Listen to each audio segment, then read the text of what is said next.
కథోలికులము, కనతొలిన కథోలిక శిశువులో ఉన్నాము. సంవత్సరాలు అవుతుంది. అరే వాక్యం వింటాం మర్చిపోతాం. ఆ చిన్న పసికన్ను మర్చిపోలేదు. 5 ఏళ్ళు కూడా ఉండవు. మనకి 50 ఏళ్ళు, 30 ఏళ్ళు, 40 ఏళ్ళు. కాబట్టి అండి వాక్యము రోమిలకు రాసిన లేఖ, పునీత పౌలు గారు రోమిలకు రాసిన లేఖ 10వ అధ్యాయం 17వ వచనం ఇలా సెలవిస్తుంది. వినుట వలన విశ్వాసము కలుగును, అది యేసుక్రీస్తు వాక్కు వలన కలుగును. ఏం వినాలంట? మీరు చాలా యాక్టివ్గా అటెంటివ్గా ఉండాలి. పరిశుద్ధాత్మ దేవుడు దర్శించినప్పుడు నేనేం చేయలేను మీరు హీలింగ్ పొందుకోకపోతే. ఒక్క వాక్యం ద్వారా పరిశుద్ధాత్మ దేవుడు దర్శిస్తే మన బ్రతుకులు మారిపోతాయి. ఆమె అన్నది 5 నిజమండి. ఇందాక నా ఫాదర్ ప్రార్థన చేస్తూ ఉన్నప్పుడు మేమందరం అక్కడ ఇక్కడ ఆలోచనలు పెట్టుకోదు, ఇక్కడే ఆలోచనలు పెట్టుకోన్నప్పుడు ఎవరికో అండి ఈ లెఫ్ట్ కింద పాదము తిమ్మిరి మీకు ఆల్మోస్ట్ సంవత్సరం కంటే ఎక్కువగానే ఉంది. కానీ ఆ దేవాది దేవుడు ఎడమ కాలు తిమ్మిరి నుంచి ఆ దేవత దేవుడు స్వస్థత ఇచ్చినాడు. మీరు తప్పకుండా గురువు దగ్గరికి వెళ్ళి దీవెన తీసుకొని ఆశీర్వాదం తీసుకొని యూకరిస్టిక్ లార్డ్ ముందు ఒప్పుకోవాలి. ఏ వారమైనా సరే టెస్టిఫై చేస్తే దేవుడికి మహిమ, నీకును కూడా గౌరవం అందరి ముందు. కాబట్టి వినుట వలన విశ్వాసము కలుగును, అది యేసుక్రీస్తు వాక్కు వలన కలుగును. నాతో పాటు చెప్పండి. రోమిలకు రాసిన లేఖ 10వ అధ్యాయము. చేతులెత్తుదాం. దేవుడు కదా, దేవుడు వాక్యము, దేవుడిని మనం ప్రకటిస్తున్నాం. రోమిలకు రాసిన లేఖ 10వ అధ్యాయము 17వ వచనము.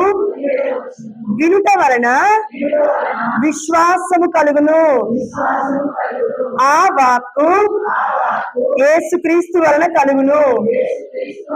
మనము ఈ ప్రపంచంలో ఎన్నో మాటలు వింటుంటాము, ఎన్నో వాక్యాలు వింటుంటాం, ఎన్నో విషయాలు వింటుంటాం. అవునా? అవును. న్యూస్ ఛానల్ ఉన్నాయి, టీవీ సీరియల్స్ ఉన్నాయి, సినిమాలు ఉన్నాయి, యూట్యూబ్ రీల్స్ ఉన్నాయి, ఇన్స్టా రీల్స్ ఉన్నాయి, చాలా ఉన్నాయి. ఇన్ని వాక్యాలు వింటే ఏం గుర్తుపెట్టుకుంటావు? ఇన్ని రీల్స్ చూస్తే ఏం గుర్తుపెట్టుకుంటావు? రీల్సా నీ నా జీవితాన్ని బాగుపరచదు, ఉన్న జీవితాన్ని మొత్తం బట్టబయలు చేసి పడేస్తుంది. ఒక అమ్మాయి, ఒక స్త్రీ రీల్స్ లోకి వస్తూ ఉంది, చాలా మనం చూస్తున్నాం అనుకోండి. దేవాదేవుడు నన్ను క్షమించును గాక ఆ బిడ్డ ఒకవేళ వినుంటే గనక. బట్టలు సగం సగం ఉంటే లైక్స్ ఎక్కువ. ఏంటండి? తెలుసు, మీ అందరికి తెలుసు, పురుషులకు తెలుసు, స్త్రీలకు తెలుసు. దివ్య సప్రసాదనాలను మనం పుట్టక ముందే తెలుసు దేవుడికి. ఇలాంటి పరిస్థితి వస్తుందని తెలిసే ఆదాముకి ఏవకి వస్త్రాలను తొడిగి పంపించాడు. అవునా? వస్త్రాలు కప్పుకోవడానికి, విప్పుకోవడానికి కాదు. మీ పిల్లలు సగం బట్టలు వేసుకుంటే నువ్వు ప్రోత్సహించకూడదు. ఒక తండ్రిగా, ఒక తల్లిగా బట్టలు నిండుగా కప్పుకోవాలమ్మా అని చెప్పాలి. అప్పుడు ఏ పక్క వాళ్ళు, ఇంటోళ్ళు, ఎనికింటోళ్ళు ఎవరు చూసినా కూడా అరే ఆ అమ్మాయి జోలు వెళ్ళడం కూడా అనవసరం. ఎంత నిండుగా సాంప్రదాయంగా ఉంది, దేవుడు ముద్దు బిడ్డలా కనబడుతుందని దుష్టుడు కూడా ముట్టుకోడు. ఆమేన్, హల్లెలూయా. దుష్టాత్మ వాడిలో ఎంటరైన పరిశుద్ధాత్మ దేవుడు, దివ్య సప్రసాద నాదుడు దాన్ని తొక్కేస్తాడు. ఆమేన్, హల్లెలూయా. ఆమేన్ చెప్పండి. ఆమేన్, ఆమేన్. పిల్లలున్నారా? పిల్లలున్నారా మీకు? జాగ్రత్త. మరి ఏం చేస్తున్నావు? ఏం చూస్తున్నావు? నువ్వు చూసేది నీ బిడ్డ చూస్తాడు, నువ్వు చేసేది నీ బిడ్డ చేస్తుంది. జాగ్రత్త. వాళ్ళు చాలా షార్ప్ అండి చిన్నపిల్లలు. మనం ఏం చూస్తామంటే అదే చూస్తామంటారు. మా డాడీ తాగుతూ ఉన్నాడు, అయితే తాగడంలో ఏం టేస్ట్ ఉందో చూస్తాను. స్మోక్ చేస్తూ ఉన్నాడు, అంటే సిగరెట్, బీడీలు ఇలాంటివి తీసుకుంటారు కదా, ఏముందో అందులో చూస్తాను. నీకు చెప్పాడు నీ కుమారుడు ఉన్నారంటే ఒక కుమారుడు ఇక్కడ దేవుడు చూపిస్తున్నాడు. అయ్యో, ఆ బుడ్డోడు తల కూడా ఉంచుకుంటున్నాడు ఈ సమయంలో. ఇప్పుడు ఒకవేళ అతన్ని లేబెట్టామనుకోండి, వెళ్ళి ఏం చేస్తాడు చెప్పాలి. ఇప్పుడు ఆ అబ్బాయిని పేరు పెట్టి దేవుడు ఇంతమంది ముందులా నిలబెడితే ఏం చేస్తాడు ఆ బాబు? కరెక్ట్ చెప్తున్నాడు. తప్పు చేసినప్పుడు, పాపము చేసినప్పుడు సిగ్గుపడి చచ్చిపోవాలి. అప్పుడు చచ్చిపోవాల్సింది నిజము నిక్కష్టంగా, ఏమంటారండి, ధైర్యంగా దేవాదేవుడు చెప్తున్నప్పుడు దాన్ని తీసుకోవడానికి ఏమైందండి మనకి? బ్రతుకులు మారుతాయి సత్యాన్ని తీసుకుంటే. The truth will set you free. సత్యము మనల్ని స్వతంత్రుల్ని చేస్తుందంట. ఈ రోజు నువ్వు నేను కూడా ఈ ప్రపంచంలో అసత్యాన్ని ఏరుతున్న దుష్టాత్మలో ఉన్నాము. దాని పేరేంటి? Reels, YouTube. ఇన్స్టా, మొబైల్, సినిమాలు, ఇంకా కొంతమంది గొప్పలు ఉన్నారంటే ఇక్కడ దేవాదేవుడు చెప్తున్నాడు. బాలీవుడ్ సినిమాలు, హాలీవుడ్ సినిమాలు, వస్త్రాలు లేకుండా నీలి చిత్రాలు. ఒక్కసారి కనిపెట్టుకో తల్లి, నీ కుమారుడు ఏం చేస్తున్నాడో. రోజు ప్రార్థన చేయాలండి. ఎందుకు చేయి? కుమారుడు చచ్చిపోతాడు రేపు నువ్వు లేకపోతే. కొట్టి చంపేస్తారు ప్రజలు, పిచ్చి పిచ్చి వేషాలు వేస్తారు రోడ్ల మీద పోయి. జాగ్రత్త. స్త్రీ ఉంది, పాప ఉంది నీకు. నీ కుమారుని నువ్వు కరెక్ట్ గా పెట్టుకోకపోతే నీ పాప మీదకే వాడు తిరగబడతాడు. రక్త సంబంధం లేదమ్మా ఈ రోజులలో, కామబంధమే ఎక్కువైపోయింది. జాగ్రత్త. పరిశుద్ధాత్మ దేవుడు ఏదైనా మాట్లాడుతున్నాడంటే జరగబోయేది మాట్లాడుతున్నాడు. జాగ్రత్త.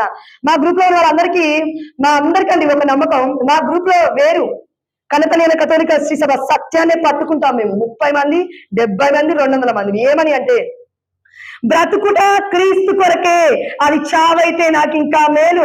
ఆనాడు పౌలు గారు అన్నమాట. ఈనాడు ఇప్పుడు కూడా మా గ్రూప్ లో ప్రతి ఒక్క బిడ్డ ఇది విశ్వసిస్తున్నారు. ఏంటంటే సత్యము నిన్ను స్వతంత్రులు చేయాలి అంటే కన్నతనేన కథోలిక శ్రీ సభ మాత్రమే సత్యము. వర్గాలు, విభజన అసత్యము. ఫర్ ఎగ్జాంపుల్, ఈ రోజు ఎవరో నిన్ను ఇంటికి వచ్చారు, దివ్య సప్రసాద నాదులు లేడు అక్కడ. రండి రండి రండి రండి రండి ఆరాధన చేద్దాం రండి, ఆటోలలో ఎక్కడండి, బస్సులలో ఎక్కండి, ఫ్రీగా భోజనం పెడతారు. మధ్యాహ్నం అక్కడ బిర్యానీ ఉంటుంది, అన్ని ఉంటాయి. అయితే పాస్టయ్య ఎట్లా చెప్తే అట్లా తప్పట్లు కొట్టాలి. చూడండి, తప్పట్లు కొట్టేసి విందాం. అందుకే చూడండి, మీరు నన్ను చూస్తున్నారు, నేను మాట్లాడేది అంటే పరిశుద్ధాత్ముడు ఏం మాట్లాడుతున్నాడు. Be alert what you are hearing, what you are seeing. కాబట్టి దేవదేవుడు చెప్తున్నాడు మనందరికి కూడా సేమ్ ఇదే పరిస్థితి. ఇప్పుడు తప్పట్లు ఎట్లా కొట్టారో వాళ్ళు కూడా తప్పట్లు కొడతారు. స్టేజ్ మీద నుంచి నిలబడితే స్టేజ్ ఉంది అక్కడ, సృష్టికర్త లేడు. స్టేజ్ ఉంది అక్కడ, సృష్టికర్త లేడు. స్టేజ్ ఉంది అక్కడ, సృష్టికర్త లేడు. ఇక్కడ సృష్టికర్తకి ప్రీతికరంగా దేవాతి దేవుడు నియమించిన Peter is the first Pope in this world. అంటే ఒక గురువు, ఒక అభిషక్తుడు, ఒక యాజకుడు మాత్రమే అక్కడ దివ్య సప్రసాదనాథుడు లేనప్పుడు నిలబడాలి. ఆ అర్హత, ఆ యోగ్యత దేవుడే మత్తయి సువార్త 16వ అధ్యాయం 16వ వచనంలో ఇచ్చాడు. 18వ వచనంలో ఒక మాట ఉంది. అదేంటంటే నరక శక్తులు దీన్ని జయింపజాలవు. దానికి అర్థం ఏంటో ఇప్పుడు తెలుసుకున్నాను. నరక శక్తులు అంటే ఏంటంటే, ఇప్పుడు నన్నే తీసుకోండి, నేను కథోలిక శ్రీ సభలో ఉన్నాను. ఒక సాక్ష్యం చెప్తానండి, ముందుగానే పరిశుద్ధాత్మ దేవుడు చెప్పమంటున్నాడు కాబట్టి. నేను ఇక్కడ నిలబడడానికి కారణం 4 సంవత్సరాలు కాదు, నా పరిచర్య కాదు, కేవలం హృదయంలో బాధ ఉన్నప్పుడు వెళ్ళి దివ్య ప్రసాదనాథుడు ముందు సైలెంట్ గా కూర్చొని ఇలా చూస్తూ ఉంటాను. నా పనే అది. నా భర్తకు ఒక్కసారి క్లాప్స్ కొడదామండి ప్లీజ్. ఎందుకనంటే సెల్ఫ్ ప్రైజింగ్ కాదు, కానీ చాలా మంది నేను చూస్తున్నాను భర్తలని, అరే భార్య ఎక్కడికి పోయినా డౌటే, పరిచర్యకు పోయినా డౌటే, దివ్య సప్రసాదనాథుడు ముందు కూర్చున్నా డౌటే, చర్చికి వెళ్ళిందా, ఇది ఇంకెక్కడికన్నా వెళ్ళిందా. నా భర్త ఒక్కరోజు కూడా ఫోన్ చేసి ఎక్కడున్నావు అని అడగడం నేను ఎక్కడ చూడలేదు. పెళ్ళై 8 ఏళ్ళు అయిపోతుంది, కానీ పరిచర్యకు వచ్చిన నెక్స్ట్ మినిట్ నుండి దివ్య సప్రసాదనాథుడు ముందు ఉంటుందంటే, పరిచర్యకి వెళ్తే ఆదివారం అన్నా సాటర్డే అంటే మన శనివారం అన్నా మ్యాక్సిమం నా భర్త వస్తాడు. మిగతా డేస్ లో నేను వెళ్తే నేను ఒక్కదాన్ని వెళ్తాను. దేవుడు కృప చొప్పున దేవుడు ఉన్నారు కాబట్టి నాకు తోడు. కానీ భర్త దేవుని ఇచ్చాడుగా, మరి దేవుడు నాకు తోడుగా వస్తున్నాడుగా, మరి అలాంటప్పుడు దేవుడికి క్లాప్స్ కొట్టద్దా? అర్థమైందా? నేను కొట్టింది క్లాప్స్ మానవ శరీరంలో ఉన్న భర్తకి కాదు, అతనిలో ఉన్న ఆత్మ స్వరూపుడైన దేవుడికి. మనము కూడా ఇలా ఎప్పుడైతే భర్తలో దేవుణ్ణి చూడగలుగుతామో, క్రీస్తుని చూడగలుగుతామో, అప్పుడే దివ్య సప్రసాదనాథుడి యొక్క గొప్పతనం మనకు అర్థమవుతుంది. ఇప్పుడు ఈ సమయంలో నేను దివ్య సప్రసాదనాథుడి ముందు రోజు మినిమం 3 గంటలు, మాక్సిమం 7 గంటలు, 9 గంటలు ఎప్పుడు చేయలేదండి, నా వల్ల కాలేదు. ఉపవాసం చేస్తున్నప్పుడు 9 గంటలు ఉండలేకపోయాను, నేను అసలు కూర్చోలేకపోయాను. 7 గంటలే మాక్సిమం, 3 గంటలు మినిమం. ఎప్పుడు 4 సంవత్సరాల పరిచర్య జీవితంలో నేను పరిచర్యలో ఉన్నదానికంటే ఎక్కువగా ఎక్కడుంటాను? మా అక్క వాళ్ళు చెప్తారు, అక్క ఎస్ ప్రేయర్ గ్రూప్ లో ఉంటారు వాళ్ళు కాబట్టి వాళ్ళకి తెలుసు. దివ్య సప్రసాదనాథుడు ముందు ఉన్నాను కాబట్టి ఎవరికైనా ఏదైనా స్వస్థత అయినప్పుడు డైరెక్ట్ గా దేవాదేవుడు మాట్లాడుతూనే ఉంటాడు. ఎందుకు?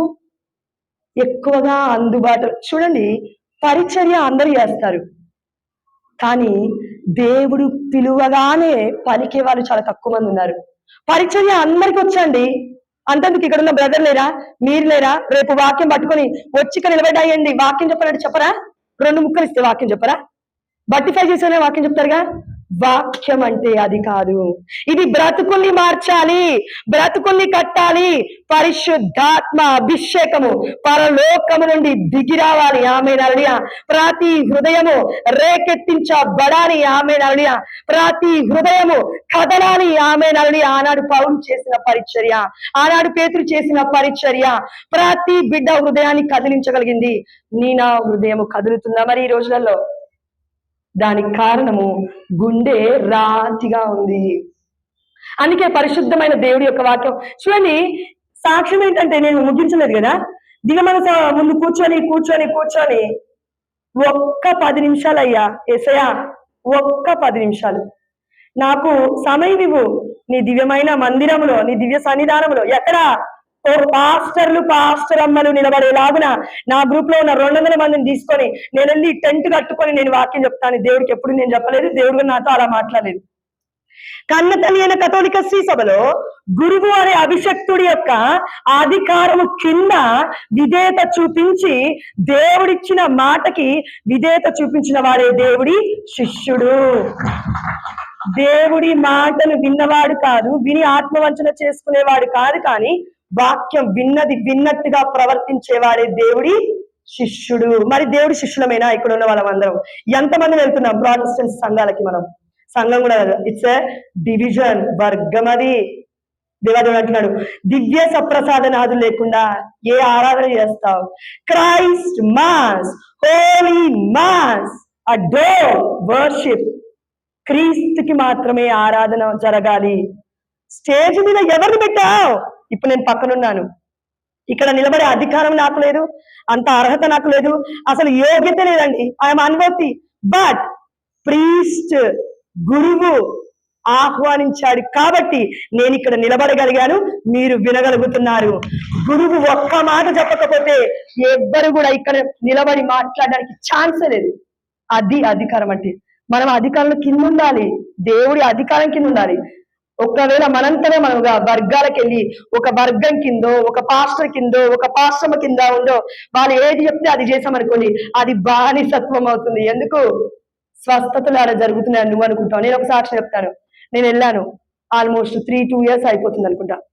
మా అమ్మ ఫోన్ చేసింది, అమ్మా మేము ఇక్కడ సిటీకి దూరంగా ఉన్న ఒక ప్లేస్ ఉంది, ఆ పాస్టర్ పేరు నాకు గుర్తులేదండి. చిన్న ఆయనే, పెద్ద పాస్టర్ ఏం కాదు, అప్పుడప్పుడే వస్తూ ఉన్నాడు దేవుళ్ళకి. ఆయన ఏమన్నారంటే, ఆయన ఏమనలేదు, నేను వెళ్ళాను, ఉన్నాను, అమ్మ నేను మా ఆయన వెళ్ళాము. అరే గర్భఫలం లేని వాళ్ళకి గర్భం వస్తుందంట. దేవుడి వల్ల పాస్టర్ ఇస్తాడా? డైరెక్ట్ గా పచ్చిగా మాట్లాడుతున్నా, మీరు చెప్పాలి. దేవుడిస్తాడా? ఎవరిస్తారు గర్భఫలం? గర్భఫలము యెహోవా ఇచ్చు స్వాస్థము. అయితే పాస్టర్ల వెంట ఎందుకు తిరుగుతున్నాను? పాస్టర్ల దగ్గరికి ఎందుకు పోతున్నాను? దివ్య సప్రసాదనాథు దగ్గరికి రా.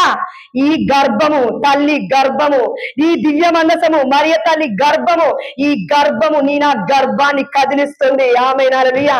బిడ్డలు ఎందుకు పుడతారు, కానీ దేవునికి ఏదో గొప్ప ప్రణాళిక ఉంది. అమ్మా ఎవరో తల్లి గర్భంలో బిడ్డ గంతులేస్తాడు, నాకు తెలియట్లేదు, నాకు జాయ్ అవుతుంది ఇక్కడ.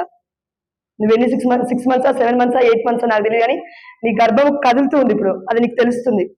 దేవాదేవుడు చెప్తున్నాడు, థ్యాంక్ యూ లార్డ్ మా, థ్యాంక్ యూ లార్డ్. అయితే ఈ సమయంలో నేను దివ్య సప్రసాదనాల ముందు కూర్చొని కేవలం మా అందరి గ్రూప్ లో ఉన్న వారి కోసం ప్రేయర్ చేయడం అండి. మా అందరి బాధ్యత అదే, ఒకరి కోసం ఒకరు ప్రేయర్ చేసుకోవడం.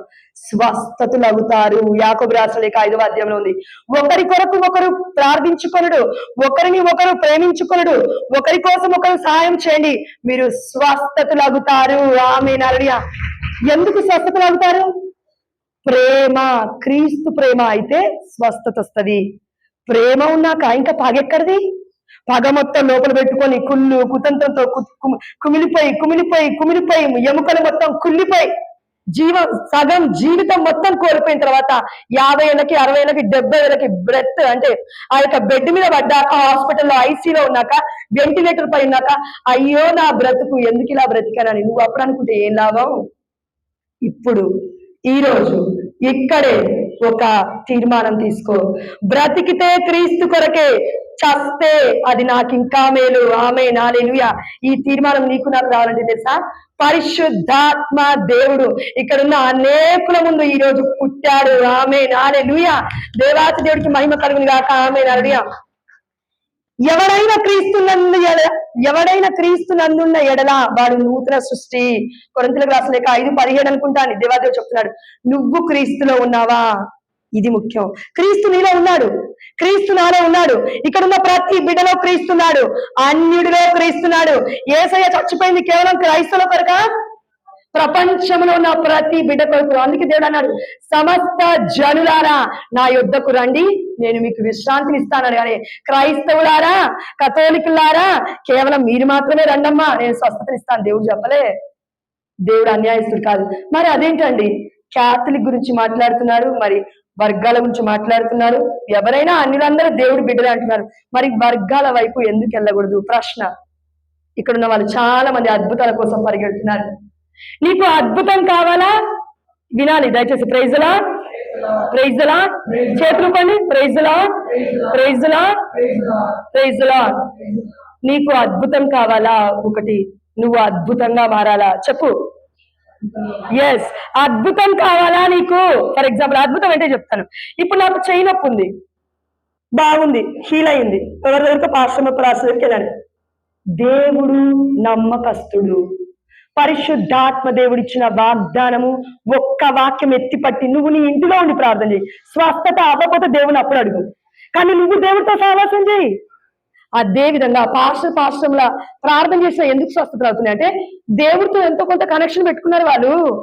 నువ్వు నేనే దేవుడితో సంబంధం లేకుండా మనుషులతో సంబంధాలు పెట్టుకుని ఒకరికి వెళ్తున్నాం. స్టేజ్ల మీదకి లైట్లు కావాలి, ఎఫెక్ట్లు కావాలి, డిస్కో డాన్స్లు కావాలి, పబ్ సినిమాటిక్ కావాలి, సినిమాటిక్ వరల్డ్ కావాలి నీకు నాకు. అక్కడ వాళ్ళు లైట్లు పెడతారు, పెద్ద పెద్ద ఎల్సీడీలు పెడతారు. అన్ని చూస్తూ నువ్వు లిటరల్ చెప్తే అక్కడ మొత్తం కళ్ళు తెరుచుకునే ఉంటావు. ఏం జరుగుతుంది? నేను చూశాను. ఏజ్ తక్కువే, కానీ తిరిగింది మాత్రం చాలా ప్రాంతాలు తిప్పాడు పరిశుద్ధాత్మ దేవుడు. ఎందుకు? స్వతంత్రుల్ని చేయడానికి. నేను బానిసత్వంలో ఉన్నాను. నేను అనుకున్నాను 4.5 సంవత్సరాల ముందు దేవాదేవుడు పిలుస్తున్నాడు. అర్థం అవ్వట్లేదు ఎవరు పిలుస్తున్నారు. సరే ఏంటయ్యా అంటే ఇలా పిలిచి ఒక అక్క ఫోన్ చేసి, రా పాస్టర్ అమ్మ అక్కడ వాక్యం చెప్తుంటారు, వెళ్ళి జ్ఞానస్నానం తీసుకుందాం రా అనింది. నేను క్రైస్తవురాలని, కథోలికురాలని, నా తల్లిదండ్రులు నాకు ఆల్రెడీ జ్ఞానస్నానం ఇప్పించారు. నేను ఎందుకో అప్పుడప్పుడే బైబిల్ చదువుతున్నాను, ఎక్కువగా బైబిల్ తెలియదు అప్పటికి కూడా. చదువుతుంటే పరిశుద్ధాత్ముడు ఒకటే అన్నాడు, వెళ్ళొద్దు అన్నాడు. నేను అన్నాను దేవుడితో, నువ్వు నాకు అర్థవంతంగా చెప్తే తప్ప నాకు అర్థం కాదు, ఆమెకి చెప్పాలన్నా కూడా నాకు అర్థం కావాలి, అసలు ఏంటి వాక్యం అని. అప్పుడు స్టార్ట్ చేశాడు పరిశుద్ధాత్మ దేవుడు నాలో నుండి అన్వేషణ. 4 సంవత్సరాలలో ఆల్మోస్ట్ విద్య తిరిగి ఉంటామా 40 ప్రాంతాలు? ఎస్, 40 ప్రాంతాలు దేవాదేవుడు తిప్పాడు. అయితే ఎక్కడికి వెళ్ళినా ఒకటే, కన్నతనైన కథోలిక శ్రీ సభకి నేను అన్యాయం చేయను, చావనైనా వస్తాను కానీ నేను అన్యాయం చేయను. అద్భుతాల కోసం నువ్వు వస్తే ఇదిగో అన్నారు. ఒక పాస్టర్ ఉన్నారమ్మా వరంగల్లో, నువ్వురా ప్రేయర్ చేస్తే సంతాన భాగ్యం వస్తుందంట. ఆయన ఎవరండి ప్రేయర్ చేయడానికి? నాకు అభిషక్తులు ఉన్నారండి, అనాయింటింగ్ పీపుల్ ఉన్నారండి. Christ is the king of the universe. Christ అంటే అభిషక్తుడు. అభిషక్తుడు ప్రార్థన చేస్తేనే అవుతుంది ఏదైనా. కానీ నువ్వు నేనేమనుకుంటున్నావు అంటే ఎవరో వ్యక్తులు ప్రార్థన చేస్తే అవుతుందని అనుకుంటున్నావు. దేర్ ఆల్ లైక్ మీ, వాళ్ళు సాధారణ వ్యక్తులే. నేను గురువునా? కాదుగా. నేను మతకన్యా స్త్రీనా? కాదుగా. మరి ఎందుకు వస్తున్నావు వాళ్ళ దగ్గరికి? దేవుడి దగ్గరికి రా.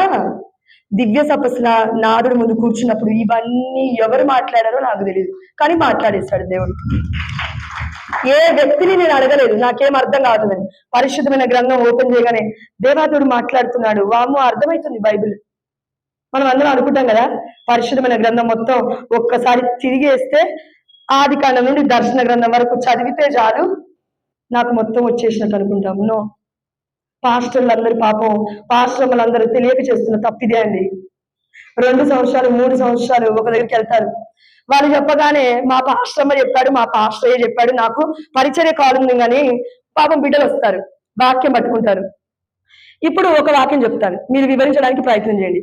ఇర్మియా గ్రంథము 31వ అధ్యాయం 3వ వచనము. నీవు నన్ను పిలిచివేని నేను నీకు సమాధానం ఇత్తును. దేవుడు అన్నాడు, నీవు నన్ను పిలుతువేని నేను నీకు జవాబిత్తును. నీకు తెలియని అద్భుతమైన విషయములను, మహా ఆశ్చర్యకరమైన విషయములను, మహా సత్యములను నేను నీకు ప్రకటిస్తాను అని వాక్యం ఉంది బ్రదర్ అక్కడ. ఎస్ ఉందా? ఇప్పుడు నీవు నన్ను పిలుతువేని నేను నీకు జవాబిస్తా అన్నాడు దేవుడు. ఏంటి దానికి అర్థం ఏంటి చెప్పాలి? దేవుణ్ణి పిలవమని, అవునా? దేవుడు మనకి జవాబిస్తాడని. ఎందుకు జవాబు? ఎందుకు? బానిసత్వాలుగా మనం జీవిస్తూ ఉన్నాం, అసత్యంలో మనం బ్రతుకుతున్నాం. నువ్వు నేను అడగాల్సింది ఏంటి తెలుసా దేవుణ్ణి?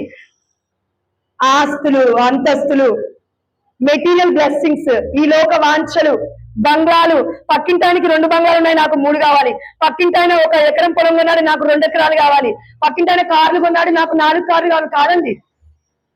ఆ దేవదేవుడు మనందరికీ ఏం చెప్తున్నాడంటే, ఆధ్యాత్మికతలో ఎదగడానికి మనందరికీ కూడా ఏం కాదు, పరిశుద్ధాత్ముడు కంట్రోల్ తీసుకుంటాడు. Thank you Jesus.